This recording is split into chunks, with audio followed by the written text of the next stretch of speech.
Alright guys, welcome back to Prospect Channel TV. Thank you for always coming out here. This one na still the matter when they grand concerning Finland and then Simon Epka. So Simon Epka don still appear in court.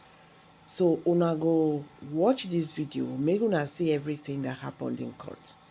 So that when people they talk about this issue of Simon Ekpa with Finland in court, una go understand wetin dey happen, because many social media platform don dey carry lie dey join the matter when be say no be dey happen. So my people, make I quickly drop this video so that una go see everything that is going on in Simon Ekpa's trial in Finland. Thank you. I will be right back. In this video, we shall be looking at every single info and every single event that played out in the court of law today. Today being the 3rd of June of 2025. But then before we look at every single event that unraveled in the Pajame District Court today, we have to do a quick summary of what happened yesterday. Because the video released yesterday around 8 p.m. was inconclusive. That is, we did not finish the video. So before we start with the event that played out in court today, we have to do a quick summary and continue from yesterday's event. Well, just in case you don't know, a testifier codenamed T3 was called upon by the prosecuting lawyer to come up and take the stance and testify against Simon. And this T3, or the testifier, happens to be a financial officer of Simon in his company known as Simon & Co. OY. Yes. So the financial officer of Simon's company, Simon & Co. OY, was called upon yesterday to testify against Simon's financial records. In his testimonies, he claimed that Simon at some point ordered for arms and ammunition from the dark web. Yes, just in case you don't know what the dark web is a part of the internet where you cannot use Google and other search engines to access. That is to say, you cannot access the site using our normal browser and our normal search engines. If you want to access the dark web, you must install a particular browser. So this testifier claims that Simon accessed the dark web and he purchased arms and ammunition that he sent to Nigeria, that he sent to the southeastern region of Nigeria, that resulted to series of insecurities in that part of the country. Interestingly, Simon's lawyer had to cross-examine T3, or this testifier, and it became clear that this individual, this T3, who happens to be, once upon a time was a financial officer of Simon, also purchased items from the dark web. So let's go back to the courtroom and see how every single thing played out yesterday, and then we are going to jump into today's video and give you a better picture and clarity. So T3 was still in the stance, that is, the financial officer of Simon was still in the stance, and Simon's lawyer was cross-examining him. And Simon's lawyer asked, have you at any point audit or edit the company's transactions? That is, have you at any point audit or edit Simon's company's financial records and transactions? Yes, replied T3. Simon's lawyer continued by saying, is it possible that you, T3, can buy bitcoins with the company's money? Answer yes or no. Yes, replied T3. At this point, the prosecuting lawyer had to jump in by saying, my lord, this man is trying to put blames on my witness without any basis or evidence. I see it as a form of bully. The cross-examination should discontinue. That is, the prosecuting lawyer is asking the judge to discontinue any form of cross-examination coming from Simon's lawyer. I hope this is actually very, very clear. So back in the courtroom, the judge said no, this cross-examination coming from Simon's lawyer must continue and it must be concluded. He also went a step further to claim that Simon's lawyer has the right to cross-examine this witness. Moving on swiftly, Simon's lawyer continued by thanking the judge. He said, thank you, my lord. I shall continue with my cross-examination. Well, let's do a quick analysis of what is currently happening here in the court of law, just in case you don't understand. Right now, Simon's lawyer is cross-examining a witness codenamed T3, who, like I said, happens to be the financial officer of Simon. This financial officer, over the past couple of months or years, had access to Simon's banking details, his transactions, and so on and so forth. And the lawyer from Simon's camp is trying to let the court know that this witness, T3, the financial officer of Simon, is the individual who purchased arms and not Simon. Hope you're understanding what is currently going on here. So let's go back to the courtroom and see what followed suit. Simon's lawyer asked T3, have you ever purchased Bitcoin with your personal account? Yes. Simon's lawyer asked him, have you ever accessed the deep web or the dark web before at any point? Yes, replied T3. Have you ever made any purchase on the deep web? Answer yes or no. T3 took a deep breath and replied, yes, I have purchased items from the dark web. Which item did you buy from the dark web? Replied Simon's lawyer. A mystery box, replied T3. And Simon's lawyer asked, what are the contents of this mystery box? T3 replied by saying, I've forgotten most of the items because I got this mystery box in early 2024, so I've forgotten most of the items I received. Simon's lawyer continued by saying, did you get anything dangerous? It all depends, replied T3. What do you mean? Replied Simon's lawyer. Well, once you buy a mystery box from the dark web, you can't determine the content of that box. The last mystery box I bought, I saw bullets inside. Simon's lawyer replied by saying, do you have license to own firearms? No, replied T3. Simon's lawyer replied by saying, so you ordered a mystery box from the dark web and found bullets inside. Is that correct? Yes, replied T3. Did you report to the police? Asked Simon's lawyer. No, I did not, replied T3. Simon's lawyer replied by saying, my lord, as you can see, this man who claims to testify against my client has committed a series of offenses. I doubt if we can take his testimony seriously. Simon's lawyer now turned to the prosecuting lawyer and asked, do you have anything to say? The lawyer said, at this point, no. So what do we think is currently going on here? As you can see, a witness who came before the court of law to testify that Simon bought and sent arms to Nigeria is also guilty of keeping bullets in his possession. To own or keep bullets in Finland, you must have a valid permit or license for the firearm that uses those bullets. This is issued by the police. So T3 as a testifier has committed an offense and will be tried in subsequent days. That's what we believe. So the question here is, why did the prosecuting lawyer fail to do a thorough and in-depth surveillance and investigation on his testifiers before bringing them to the court of law? This is a case of full negligence.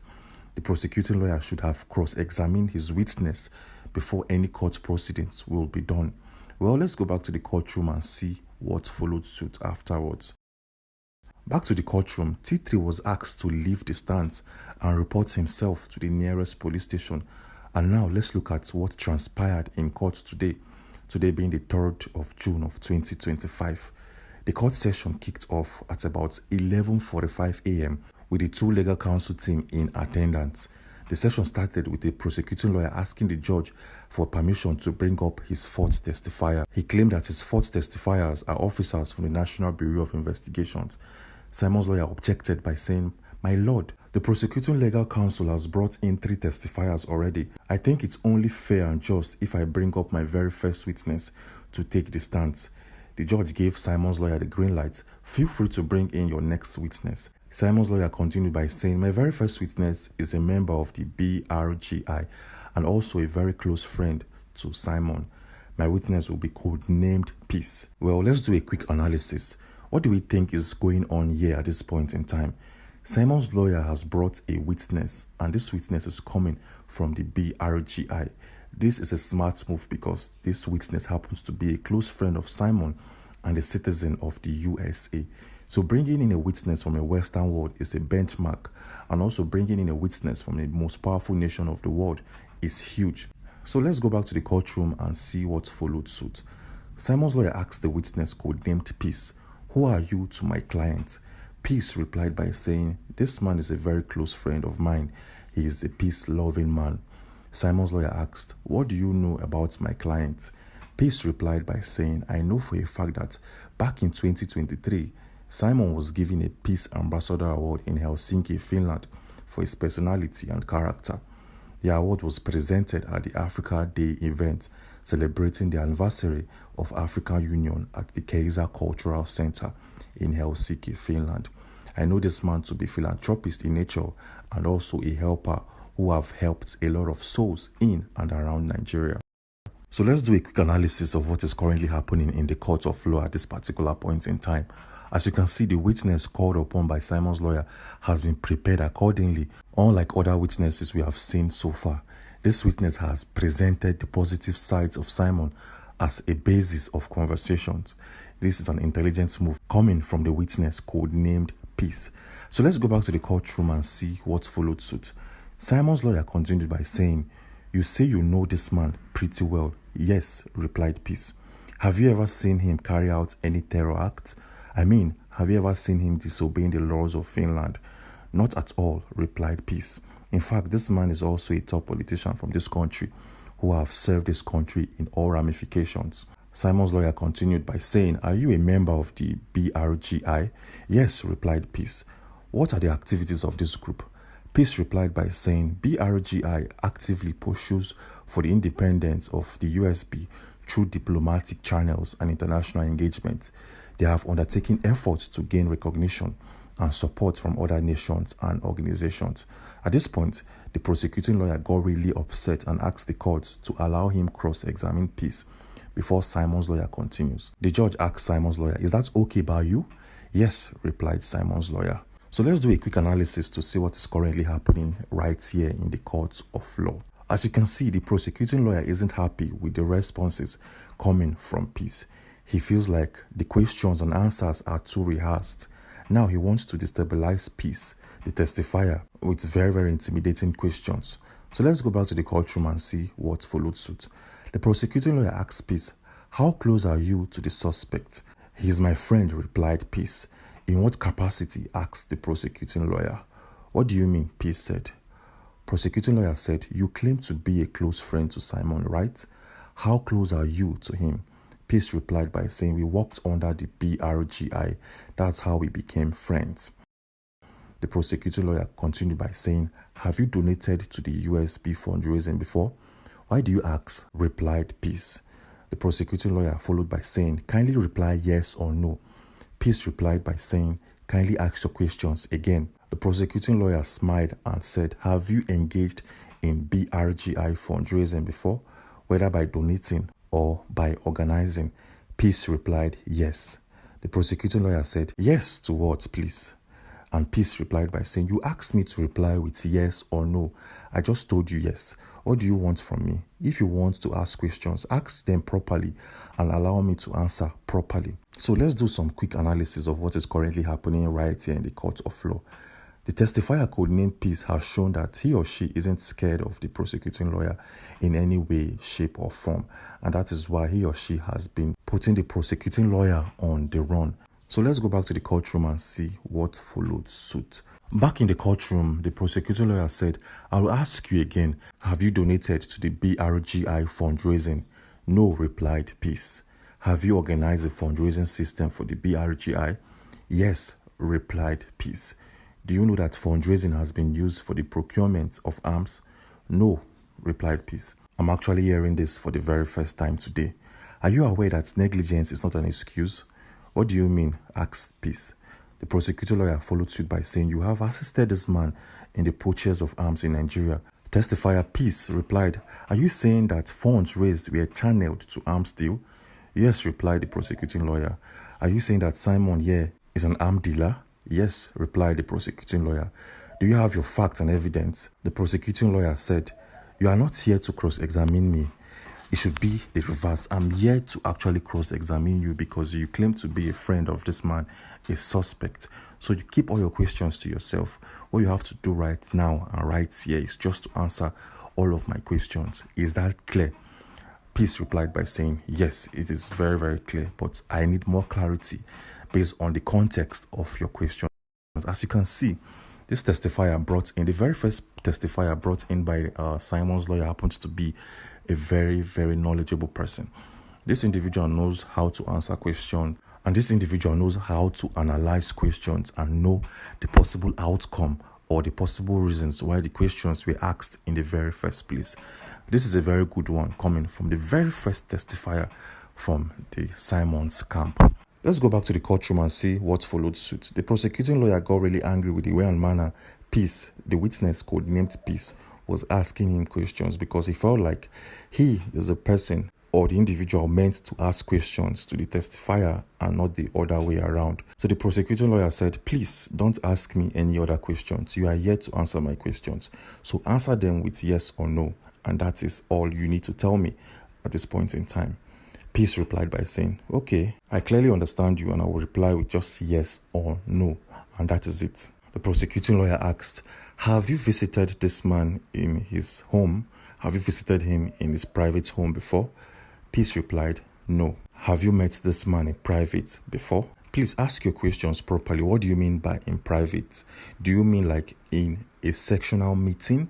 Or do you mean meeting him one-on-one? Or do you mean meeting him in his office? Or what do you mean by private? Because the word private can be anything. The lawyer from the government said, have you met this guy before?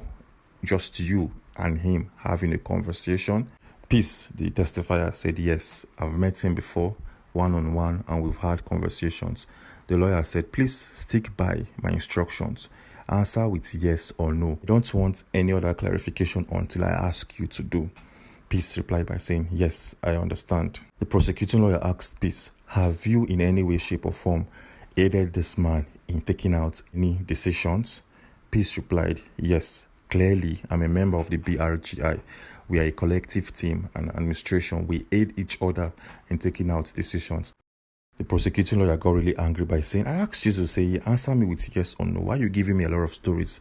The prosecuting lawyer got really angry and said, my lord, I'm done with cross-examining this person and I want us to move on to our next agenda. Let's do a quick summary and a quick analysis of what is currently going on here. As you can all clearly see, this testifier known as Peace or codenamed Peace happens to be a very brilliant and a very smart individual. This person knows how to make the lawyer from the government or the prosecuting lawyer feel a certain kind of way. And for a fact, the prosecuting lawyer has no points. You can't just meet up somebody who said he's from the BRGI and you're asking questions. Have you met this man in private? Have you contributed? These are all questions we know the answers already. As a member of the BRGI, we believe that this person known as Peace, should have or must have some way or somehow aided in decision making.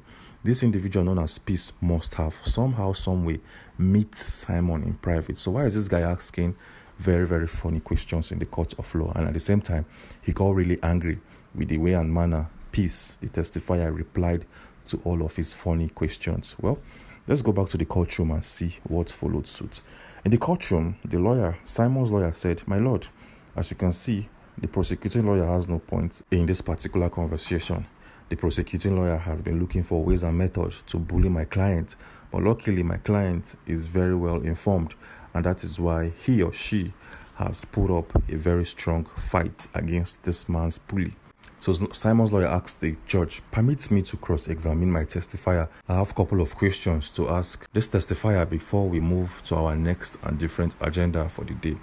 Simon's lawyer asked the testifier codenamed Peace, what can you say about the prosecuting lawyer? What do you think is his agenda?